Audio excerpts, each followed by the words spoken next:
Hey, what's up everybody? Welcome to the video. This time is of the San Diego Comic-Con Hasbro Lightning Collection Armed Red Ranger and the Gold Zeo Ranger. So let's get started. Growing up with the Red Ranger was one of my personal favorites.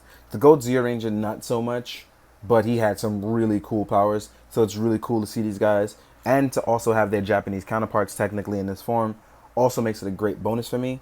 Uh, Getting this pack was fairly easy. This was the easier of the Hasbro stuff for me to get, which is great, while the other stuff not so much. But let's jump into it. Since we already know what we're kind of getting into with the Red Ranger because we've seen it on a different body. Differently wise, we're gonna go with something different, and that's the Gold Zeo Ranger so far. Now the paint apps is actually really nice. Mine only has one minor paint defect, and that is simply right here down in the leg. Doesn't really bother me at all. The figure itself still came out perfectly fine, even with the gold splattered in certain places. Now, articulation wise, the head can go up, it can go down. If you tuck the shield in a little so it doesn't warp, the head can go right here on where the shield is. The shield itself is actually really dope, and it's gold. They painted it in the black here, so that way it doesn't look terribly painted. You may want to fill it in with a Gundam marker in some spots because the black paint is a little uneven. I'm not sure if you can see it. It's a little uneven, but nothing too crazy. Now, what's really cool that I like that Hasbro did with the Lightning Collection so far is that they've made the shields mostly soft. That way, when you want to get maximum articulation, you don't have anything to worry about, which is also one of my favorite things so far in this line. So there's a butterfly joint that allows great articulation going forward. You can rotate your arm all the way around. Because the shield is soft, you don't have to worry about breaking anything, which is really nice. There's a nice torso swivel that goes around and an excellent ab crunch that folds all the way forward and really far back. The arms are all double jointed. There is no armor in the way. So actually it is, but not enough to affect it. There is a Figma-like hinge for the hands that tuck in.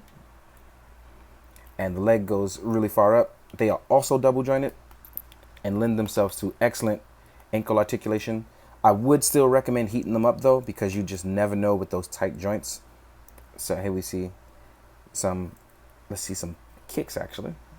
Some rider-like kicks. So as you can see, if you're reading the Boom Studio stuff, you can actually get a nice feel for what's going on articulation-wise. Now, if we pose this guy up real fast, you'll see that he can actually hit a ton of various poses and stay in them, which is really great and excellent. So now that we've covered Gold Ranger and his articulation, we're going to go over that with the Red Ranger. So actually, I'm going to fold this leg in to make sure he stays up. But he hits all the perfect notes for me, and I'm really happy with the way he came out. I'm going to leave him just folded up in that weird position. Sorry about that. Next up, we have the Armed Red Ranger. Now, if you have White Ranger or you kind of just knew what you're getting into, these bodies absolutely look great. They kill the legacy stuff. They make the SHF stuff look pretty bad as well. And what's crazy about it is that comparison-wise, I think that these actually look the part better for their American counterparts, whereas the Japanese ones look better for their Japanese counterparts. I like the sizing. I like the detailing. Of course, they lack paint apps in some sections that the SHF stuff kind of did better. They paid more attention to detail in those areas. But it actually looks really great. So considering that, you paid $20 for it. On this case, for what, $54? Now, articulation-wise, his head can go up, go down, looking left and right. No real issues here. Again, the shield is soft, so it doesn't hinder any articulation. Even right here under the flaps, which is pretty cool. The arms are double jointed, which allows you for maximum articulation. There's bicep swivel. The arms can still rotate all the way around as well. And as far as ab crunch goes, you can still fold all the way forward and still fold really far back. Now, I actually left these in here by accident, but I'll get into these in a second as well. But as you can see, just like with Gold Ranger, if you want to do your hi-yas and your say-yas, it's not really an issue with these guys. Articulation isn't really an issue. They kind of just cover all the main bases. One thing I didn't cover with Gold Ranger that's actually slightly different. Oh, no, it's not. I was wrong. He actually has this extra thigh swivel, this boot swivel as well. I thought that mine was jammed and, it just didn't do it on Gold Ranger, but I was wrong. So just like Red, Gold Ranger also has a boot cut. So if you want to give your opponent a flying knee, you totally can. And it'll look good on the Red Ranger. If you want to jump and do some putty patrolling, he'll also look good. And that's the thing about these. For 20 bucks, you actually get something that looks phenomenal. Closely paint app wise, of course, you'll have your issues. But as far as posing and the look so far, just looking at it, I don't think you can get something better technically bang for your buck wise. And that's actually really, really cool. Now, accessory wise though, this is where it actually gets pretty fun, because the Armed Red Ranger actually comes with a ton of stuff technically that belongs to him as the Armed Red Ranger. So, I don't even know how to go about this. So, what's really cool is that you get the combined weapon. I know people were trying to figure out whether or not you can decombine it, and the answer is yes. So, if you want to use just his power sword, you totally can. But this also gives you a hint at what we're getting later with the other Rangers, as we have the bow that can hold just fine. We have Zack's power blaster / axe, which technically should be able to transform. So that means when we get the Black Ranger, you should get 2 forms, if not one that can actually swap the parts. And it's looking like this is a locked mechanism because it wiggles around a little bit. So that means on his, you'll probably be able to change it. So it's giving us hints at what we'll get. We have the lance, which combines into 2 parts. And I'm guaranteeing you're going to get a piece in between. All these little hints. Trini's daggers. It's really cool. Like I said, the power sword. What you also get, though, is the blade blaster in its storage mode and the blade blaster in blaster mode for your Red Ranger. A power sword that he can hold. And he can hold it with 2 hands. You'll see that in photos later. And most of all, you get the Dragon Dagger, which you can also hold in either the left or the right hand. He holds it with no problem. So as you can see here, he looks great. You also come with 2 closed fists, and you have the 2 open hands. So you have these tons of accessories that you get with Armed Red Ranger. While Gold Ranger, oh, one more thing. You do get an unmasked smiling face for Red Ranger, which actually looks pretty good. And if I put it on him, proportion-wise, it actually looks really good on him. So let's fix that focus. Voila. Proportion-wise, it actually looks really great. Now, as far as Gold Ranger goes, we already know that the Zeo Gold Ranger only welded his power staff. And the power staff was actually pretty cool. And as you can see, he also comes with 2 sets of hands, both for the power staff, so that's left and right open hands, and 2 closed fists. And you get a non-smiling head, where Jason's actually a little bit more serious as the Gold Ranger. He's been through some stuff. And you can interchangeable these heads. So if you want a serious Red Ranger or a laughing Gold Ranger, you can totally have both, and it's not really an issue. And we have the staff here in 2 modes. So you have 2 modes for the staff, which is its normal mode before he activates. And here we have it in activated mode, where this opens up and this shifts down, and it's a better weapon that it even comes with little electricity or gold electricity for his weapon. I'm going to leave it in power down mode in his hand so you guys can see how cool that is. It's a little tricky to put in the first couple times because I haven't used the hand that much. There it is. So voila. These guys actually came out really great, especially being what, the 5th and 6th figure in the line technically.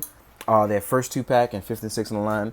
And I'm loving the way they are. It's one of those things where it actually holds up pretty well so far. And it seems that they're doing a great job. If this continues, I will have complete faith in the line. Even with the lack of paint apps, it is something that I have honestly enjoyed so far in this line. The articulation, the unmasked head, the accessories.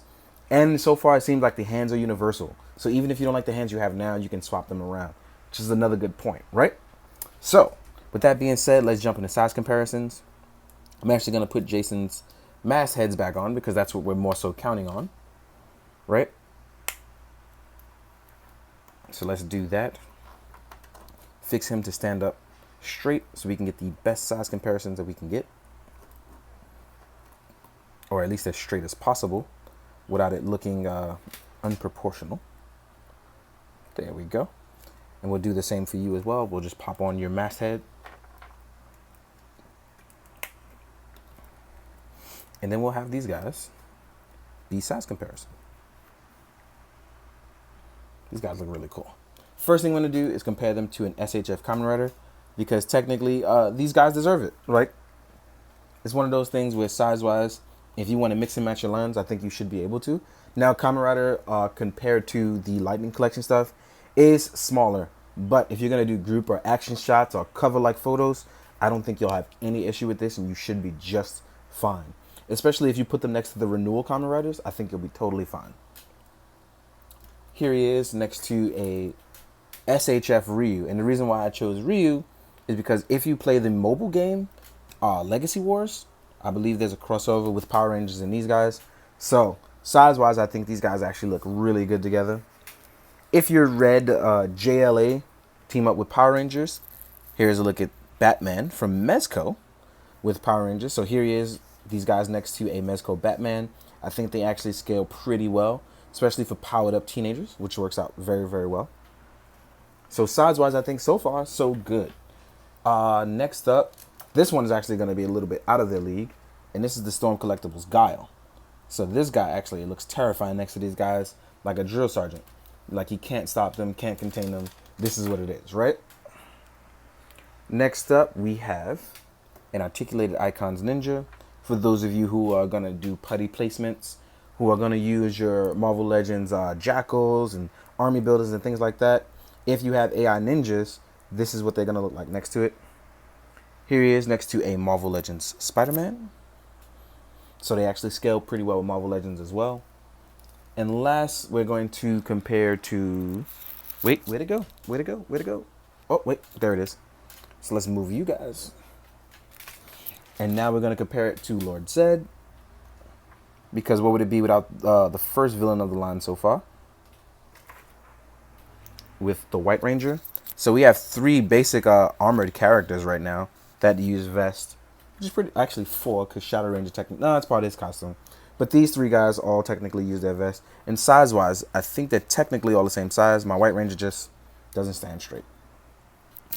Here he is next to the Dino Red Ranger. And these are the guys I have out so far. And I like the way the line is going. Size-wise, I think they scale pretty well with just about everything. They look good. Lack of paint apps doesn't bother me personally. But for those of you who it does bother, I know you can either have someone paint it or you can do it yourself. And there's always that option. But ironically, I think you definitely get the bang for your buck here in terms of weapons, accessories, and looks. So my opinion is if you couldn't get it at SDCC and you really want to get into the line, I think it's great because it's only the way I think you'll be able to complete the Zeo team if you wanted all 6 Rangers. I know some of you don't mind the Armored Red, but if you want to complete Gold Zeo, this may be the only way for now. In the meantime, guys, hope you enjoyed. Hope you found it informative. And most of all, hope you guys do good, be good, drink your water. Later.